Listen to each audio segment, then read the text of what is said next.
কিভাবে ব্যবসা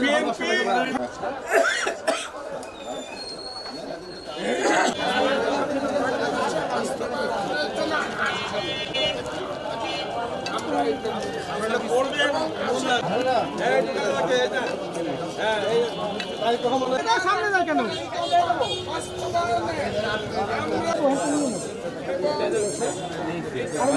আবার নেব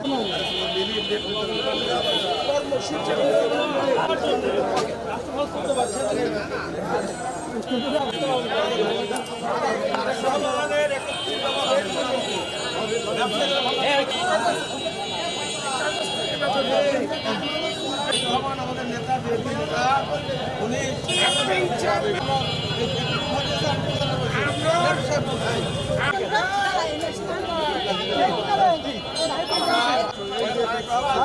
ভালোভাবে চলতে পারে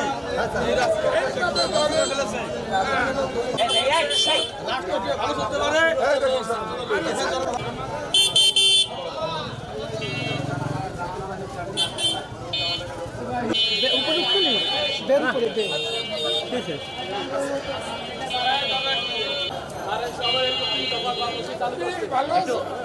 চাচা একটু হাঁটতে হবে 1 মিনিট। এই যে জায়গাটা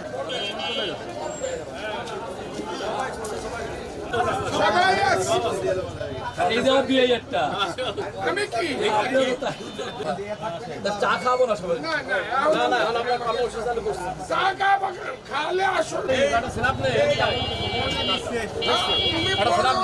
শরীফ রফিকুল জামান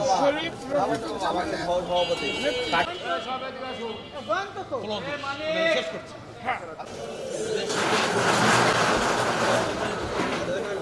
আজ সেই 31 দফা গোটা দেশে প্রচার হচ্ছে। আমরাও সন্তান উনি আমাদের শ্রদ্ধ জনাব সাবেক এমপি কর্মকর্তা ছিল, নেতা ছিল, ঢাকায় ব্যবসায়ীরা থাকেন, আসতে পারেন, ইসলাম দেওয়া করবেন এবং মূল্যায়ন করবেন। তারেক রহমান নির্দেশিত। আপনারা জানেন যে আমাদের নেতা জনাব তারেক রহমান ইতিমধ্যে যখন ফ্যাসিস্ট আওয়ামী লীগ সরকার ক্ষমতায় ছিল, এই ফ্যাসিস্ট সরকার থেকে দেশকে পরিত্রাণ দেওয়ার জন্য, মুক্তি দেওয়ার জন্য উনি প্রথমে এটাকে 23 দফা ঘোষণা করেছিলেন।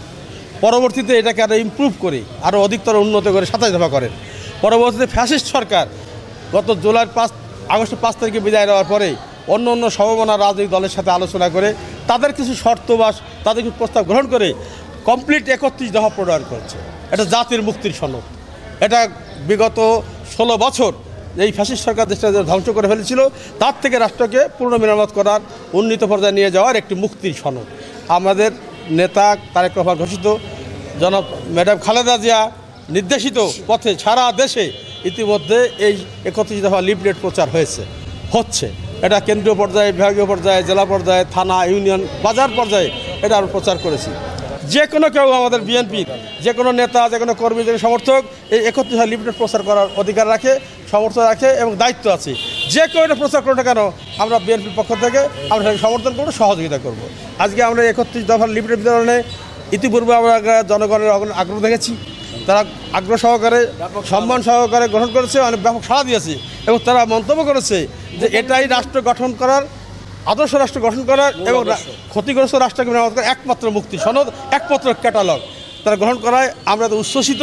এবং আমাদের সে কারণে আজকের এই বৃষ্টিবিঘ্নিত পরিবেশে ভিজেও এই লিফলেট বিতরণ করে তারা কার্পণ্য করছে না। যদি আজকে বৃষ্টিবিঘ্নিত না হতো, দুর্যোগ প্রভাব না হতো, আমরা গোটা জেলা শহরের প্রত্যেকটি কোনায়, প্রত্যেকটি দোকানে, প্রত্যেকটি আনাচে কানাচে প্রশাসনিক দপ্তরে পৌঁছে দিতাম। কিন্তু এই দুর্যোগপূর্ণ আবহাওয়ার কারণে আমরা সবাই যেতে পারছি না। আজকে প্রতীকী এটাকে প্রচার করা হলো, আগামীতে এই প্রচার অব্যাহত থাকবে। একটা পুকুর যখন খনন করে, পুকুরের কিন্তু মাটিটা আগে থাকে। গোপালগঞ্জে আমরা খাদের কিনারা থেকে বিএনপিকে ওনার বড় ভাইয়ের নেতৃত্বে, দেশ নেতা তারেক রহমানের নেতৃত্বে, শহীদ রাষ্ট্রপতি জিয়াউর রহমানের ওনার 31 দফা বাস্তবায়নের লক্ষ্যে ইনশাআল্লাহ একদিন না একদিন এই গোপালগঞ্জের মাটিতে আমরা বিএনপি যারা করি আমরা সাকসেসফুল হব। গোপালগঞ্জের জনগণকে ইনশাআল্লাহ ভুল পথের থেকে সঠিক পথে আনার জন্য আমরা রাজনীতি করব। এইখানে একটা কথা স্পষ্টভাবে বলে দিতে চাই, চাঁদাবাজি, সন্ত্রাসী, দখলবাজ, মামলাবাজ কেউ আর স্থান পাবে না ইনশাআল্লাহ।